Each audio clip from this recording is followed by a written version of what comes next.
রাম রাম বন্ধুরা, নমস্কার। আশা করছি তোমরা সবাই খুব ভালো আছো। বন্ধুরা, India post office GDS recruitment 2024-এর আজকে আমি তোমাদেরকে গুরুত্বপূর্ণ তিনটে টপিক, গুরুত্বপূর্ণ নয়, এটা একেবারে সিরিয়াস তিনটে টপিক কিন্তু বলবো। দেখো, তিনটে টপিকের প্রথম যে টপিক সেটা হচ্ছে তোমাদের ডকুমেন্টস ভেরিফিকেশন। দেখো, তোমরা জানো জিডিএসে তোমাদের মেরিট লিস্টে নাম আসার পর ডকুমেন্টস ভেরিফাই করা হবে, ঠিক আছে। এবার ডকুমেন্টস ভেরিফাইয়ের সময় একটা প্রসেস যেটা অনেক আগে থেকে চলে আসছে সেটা হচ্ছে ডিজি লকার। এই ডিজি লকারটা সম্বন্ধে অনেকে জানে না। ডিজি লকার হচ্ছে একটা অ্যাপ, সেই অ্যাপটার মাধ্যমে তোমাদের ডকুমেন্টসটা ভেরিফাই করা হবে। এই অ্যাপটা তোমাদেরকে ফোনে আগে ডাউনলোড করতে হবে। কোথা থেকে ডাউনলোড করবে, কিভাবে অ্যাপটাতে তোমরা তোমাদের ডকুমেন্টস বের করবে, এটাও আমি তোমাদেরকে দেখিয়ে দেবো।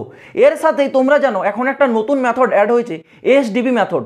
অর্থাৎ এই যে এসডিবি মেথড, এই মেথডটা তো সবার ক্ষেত্রে হবে। শুধু এই নয় যে যারা ফেক ক্যান্ডিডেট আছে তাদের ক্ষেত্রেই শুধু এসডিবি মেথড হবে আর যারা রিয়েল আছে তাদের হবে না।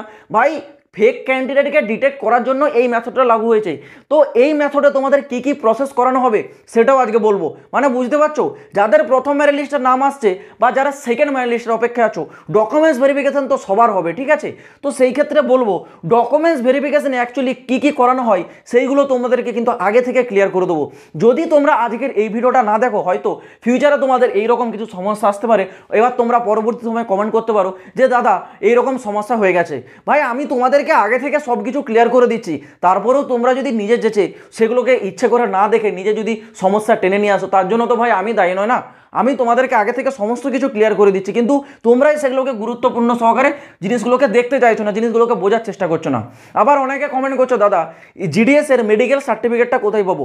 মেডিকেল সার্টিফিকেটটা সরাসরি আমি তোমাদেরকে দিয়ে দেবো, ঠিক আছে। ভিডিওতে আমি সেটাও বলে দেবো তোমরা কোথা থেকে পাবে। জাস্ট ভিডিওটা কিন্তু একটু কমপ্লিট দেখো, এটাই আমার তোমাদের কাছে একটা ছোট্ট অনুরোধ, ঠিক আছে। তো দেখো, তোমরা জানো জিডিএস এ 44,228 শূন্যপদে রিক্রুটমেন্টটা জারি করেছে। এবার এখানে প্রথম মেরিট লিস্ট অলরেডি জারি হয়ে গেছে। এবার তোমাদের আগামী সেকেন্ড লিস্ট আসতে চলেছে। সে তোমার সেকেন্ড লিস্টে নাম আসুক বা থার্ড লিস্টে নাম আসুক, ডকুমেন্টস ভেরিফিকেশন কিন্তু সবসময় একই রকম হবে, ঠিক আছে। প্রথমে তোমাদের যেটা হবে সেটা হচ্ছে তোমাদের কিন্তু ডিজি লকারে ডকুমেন্টস ভেরিফিকেশন, কিন্তু এটা আমি তোমাদের হচ্ছে পরে প্রসেসে বলছি। আগে তোমাদের এসডিবি মেথডটা বলি, কারণ এটা এখন তোমাদের বলতে পারো একটা ট্রেন্ডিং টপিক যবে থেকে এই জিডিএসে যে এসডিবি মেথডটা লাগু হয়েছে, ঠিক আছে। এই এসডিবি মেথডের যে ফুল ফর্ম সেটা যদি বলি, দেখো এসডিভি সিস্টেমেটিক ডকুমেন্টস ভেরিফিকেশন। এবার এই সিস্টেমেটিক ডকুমেন্টস ভেরিফিকেশনটা অ্যাকচুয়ালি কি, তোমরা তো সবাই জানো সিস্টেমইভাবে তোমাদের সব কিছু ডিটেলসে চেক করা হবে, কিন্তু কতটা ডিটেলসে, কতটা ডিপলি গিয়ে এই ডকুমেন্টসগুলো তোমাদের চেক করা হবে বলে রাখছি। দেখো, যারা এখানে বিশেষ করে ফেক ক্যান্ডিডেট আছে তাদের জন্য কিন্তু এটা একটা ডেঞ্জার প্রসেস বলতে পারো, ঠিক আছে। অনেকে আছে যারা ভুলভাল জিনিসপত্র, মানে যে ভুলভাল নিজের ডকুমেন্টস বা নিজের এক্সট্রা করে বেশি বাড়িয়ে নাম্বার দিয়ে যারা ফর্মটা আবেদন করেছে, তাদের জন্য কিন্তু এটা বলতে পারো একেবারে ডেঞ্জার প্রসেস। এটা কিন্তু সেফ নয়। যদি এই প্রসেস তোমরা যাও, তোমাদের কিন্তু জেল বা হাজত তোমাদের খাটতে হবে, ঠিক আছে। এটুকু বলে রাখছি। সিস্টেমেটিক ডকুমেন্টস ভেরিফিকেশনে কেমন করে তোমাদের ডকুমেন্টসটা ভেরিফাই হবে, বিশেষ করে তোমাদের 10th-এর যে মার্কশিট সেটার উপরে কিন্তু বিশেষ করে এই সিস্টেমেটিক ডকুমেন্টস ভেরিফিকেশনটা লাগু হবে। ধরো, তোমার যে 10th-এর মার্কশিট তুমি যেই বোর্ড থেকে পাস করেছো, সেটা আমাদের ওয়েস্ট বেঙ্গল কাউন্সিলিং বোর্ড হোক বা সেটা যে কোনো সিবিএসসি হোক বা যে কোনো বোর্ড থেকে তোমার মাধ্যমিক পাস থাকুক না কেন, তোমাদের মাধ্যমিক পাসের যে মার্কশিট বা সার্টিফিকেট বলো, সেখানেও সবসময় নিচের দিকে দেখবে, নিচের দিকে বা পিছনে বা উপরের একটা কর্নারে একটা রেজিস্ট্রেশন নাম্বার থাকে, একেবারে ছোটো টাইপের, ঠিক আছে। এবার সেই যে রেজিস্ট্রেশন নাম্বার, সেই নাম্বারটাকে সরাসরি কিন্তু সেই যে বোর্ড থেকে তুমি পাস করেছো সেই বোর্ডের উপরে নাম দেওয়া থাকবে, সেই বোর্ডে সরাসরি গিয়ে কিন্তু চেক করা হবে, রেজিস্ট্রেশন নাম্বারটা দিয়ে সার্চ করা হবে যে তোমার যে সার্টিফিকেট এটা সেই বোর্ডে ভ্যালিড দেখাচ্ছে কিনা, সেই বোর্ডের তরফ থেকে তোমার এই সার্টিফিকেটটা রেজিস্ট্রেশন হয়েছে কিনা, তোমার নাম্বারগুলো সেখানে উল্লেখ আছে কিনা, এটা তোমাদের চেক করা হবে।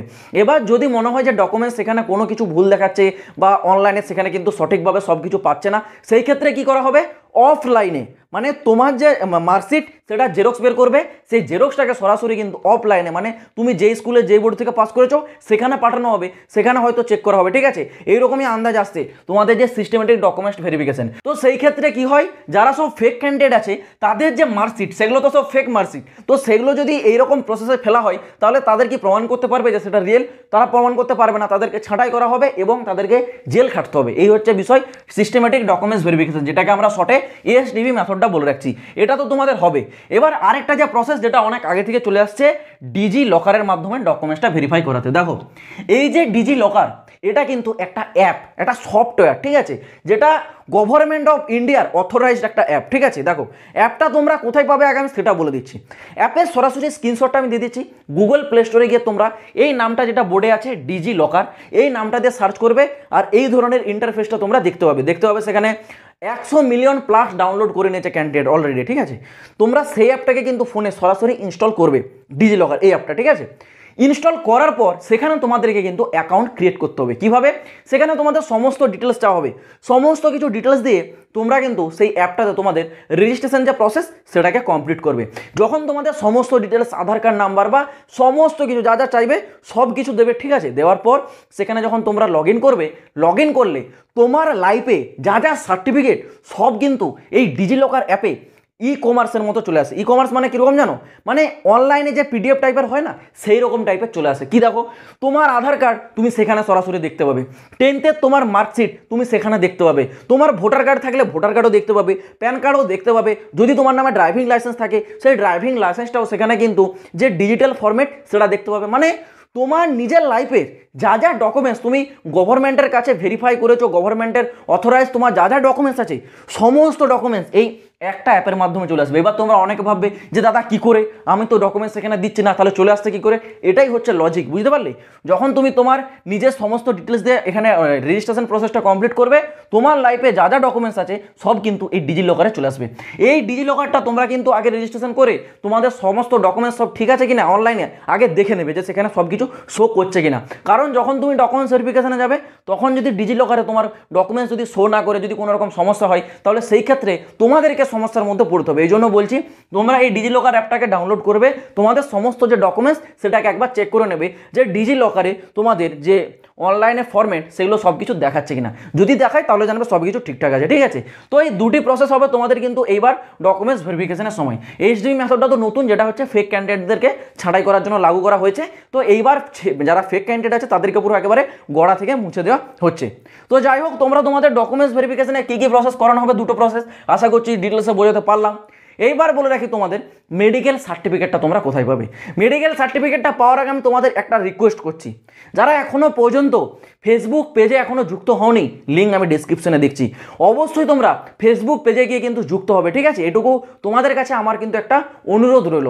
ফেসবুক পেজে যারা এখনও জয়েন হওনি আমি ডিসক্রিপশনে লিঙ্ক দিচ্ছি, তোমরা গিয়ে কিন্তু অবশ্যই ফেসবুক পেজের সাথে যুক্ত হয়ে যাও, ঠিক আছে। এবার তোমাদের বলি জিডিএসের মেডিকেল সার্টিফিকেটের যে ফরম্যাট, সরাসরি তো সার্টিফিকেট পাবে না, ফরম্যাটটা পাবে, ঠিক আছে। এই ফরম্যাটটা তোমরা কোথায় পাবে দেখো, অনেকে আমাকে কমেন্ট করেছিল, যাদের ফার্স্ট লিস্টে নাম আসছে তারা অনেকে বলেছিল যে দাদা মেডিকেল সার্টিফিকেটের ফরম্যাটটা দিন। তাদের জন্য অলরেডি আমি টেলিগ্রামে আপলোড করে দিয়েছি মেডিকেল সার্টিফিকেটের যে ফরম্যাট, ঠিক আছে। সেই ফরম্যাটটা তোমরা সরাসরি টেলিগ্রামে পেয়ে যাবে। যারা টেলিগ্রামে জয়েন হওনি বা যারা টেলিগ্রামের সাথে যুক্ত নেই এখনও, ডিসক্রিপশনে টেলিগ্রামেরও লিঙ্ক পাবে, ওখানে যাও। আমি কিন্তু প্রিন্ট করে রেখেছি, দেখবে একেবারে প্রিন্টে যখন ক্লিক করবে মেডিকেল সার্টিফিকেটের যে ফরম্যাট সেটা তোমাদের সামনে চলে আসবে। কিন্তু মেডিকেল সার্টিফিকেটটা তৈরি করার আগে তিনটে জিনিস তোমরা মাথায় রাখবে। যখন মেডিকেল সার্টিফিকেটটা তৈরি করছো, সেখানে যে সরকারি হাসপাতাল বা যে সরকারি যে স্বাস্থ্যকেন্দ্র থেকে তৈরি করবে তার যে অফিসিয়াল স্ট্যাম্প, ঠিক আছে, স্টিল স্ট্যাম্প যেটা থাকে সেটা যেন তোমার মেডিকেল সার্টিফিকেটে থাকে। যে ডাক্তার সিগনেচার করবে তার একদম যা অফিসিয়াল স্ট্যাম্প সেটাও যেন থাকে উইথ রেজিস্ট্রেশন নাম্বার। নিজের রেজিস্ট্রেশন নাম্বার নয়, জিডিএসে আবেদনের সময় তোমার যে রেজিস্ট্রেশন নাম্বারটা হচ্ছে সেটা নয়, সরকারি ডাক্তারদের একটা রেজিস্ট্রেশন নাম্বার থাকে, বলবে যে ওই রেজিস্ট্রেশন নাম্বারটা আপনি কিন্তু এখানে দিন, ঠিক আছে, ওটা দরকার। রেজিস্ট্রেশন নাম্বার সহ ডাক্তারের সিগনেচার উইথ স্ট্যাম্প আর হাসপাতালের যে স্টিল স্ট্যাম্প সেটা যেন থাকে, সবই যেন গভর্নমেন্ট অথরাইজড হয়, ঠিক আছে। বেসরকারিভাবে কেউ করাবে না, রিজেক্ট হবে, ঠিক আছে। এছাড়াও তোমরা যদি নিজে থেকে কোনো ফরম্যাট তৈরি করে রাখো খুবই ভালো। কেউ যদি নিজে থেকে ফরম্যাট তৈরি করতে পারছো না, আমার দেওয়া ফরম্যাট যদি নিতে চাও আমি টেলিগ্রামে তৈরি করে অলরেডি আপলোড করে রেখেছি। টেলিগ্রামে তোমরা যাও, প্রিন্টে উপরে পেয়ে যাবে মেডিকেল সার্টিফিকেটের ফরম্যাট, ওই ফরম্যাট অনুযায়ী তোমাদেরকে সার্টিফিকেট তৈরি করতে হবে। তো আশা করছি পুরো বিষয়টা বুঝতে পারলাম। এছাড়াও যদি তোমাদের কোনো কিছু প্রশ্ন থাকে কমেন্ট বক্স আমি খোলা রাখছি, তোমরা কমেন্টে কমেন্ট করে আমাকে জানাতে পারো, খুব শীঘ্রই তোমরা রিপ্লাইও পেয়ে যাবে। তো চলো বন্ধুরা, আজ ভিডিওটা এই পর্যন্ত, দেখা হচ্ছে আবার পরে ভিডিওতে নতুন কোনো আপডেটের সাথে। জয় হিন্দ, বন্দে মাতরম।